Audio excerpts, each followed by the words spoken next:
மக்களே, Madurai special veg கறி தோசை பார்த்துடலாமா? மீல் மேக்கரை ஒரு கப்பை எடுத்து அரை மணி நேரம் முன்னாடியே ஊற வச்சுருங்க. ஹாஃப் அன் ஹவருக்கு அப்புறம் நல்லா புழிஞ்சிட்டு மிக்சியில் போட்டு அரைச்சி வச்சுக்கோங்க.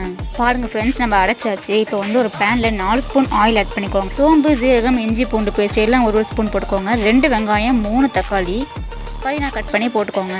அது கூட உப்பு, சில்லி பவுடர், கரம் மசாலா எல்லாம் 1/2 ஸ்பூன் போட்டுக்கோங்க. தண்ணி ஊற்றி நல்லா கொதிக்க விடுங்க. வெஜ்ஜீஸும் வாட்டரும் நல்லா பாயில் ஆகட்டும். ஒரு 10 மினிட்ஸ்க்கு அப்புறம் நம்ம ஜாரில் அடைச்சி வச்சுருக்கோம்ல, அந்த எல்லா சோயா சங்க்ஸுமே இது கூட ஆட் பண்ணிடலாம்.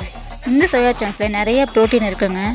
ரேட் கூட சீப்பாக தாங்க இருக்கும். கண்டிப்பாக ட்ரை பண்ணி பாருங்கள். டேஸ்ட்டு கூட சூப்பராக இருக்கும். இதுக்கப்புறம் நம்ம எப்போதும் போல் தோசை பண்ணிடலாம். தோசை வந்து நீங்கள் கிறிஸ்பியாக பண்ணுறதை விட கொஞ்சம் குண்டாக பண்ணிக்கோங்க. இது ஃபுல்லாக வந்து நம்ம அப்ளை பண்ணிடலாங்க. நெக்ஸ்ட்டு திருப்பி போட்டு எடுத்து பார்த்தா நம்ம தூங்காநகரம் ஸ்பெஷல் சூப்பரான வெஜ் கறி தோசை ரெடி ஆகிடுச்சு. மிஸ் பண்ணாமல் ட்ரை பண்ணி பாருங்கள். மறக்காமல் நம்ம சேனலை சப்ஸ்கிரைப் பண்ணிக்கோங்க. லைக் பண்ணுங்கள், ஷேர் பண்ணுங்கள், கமெண்ட் பண்ணுங்கள். மார்னிங் வீடியோவில் பார்க்கலாம்.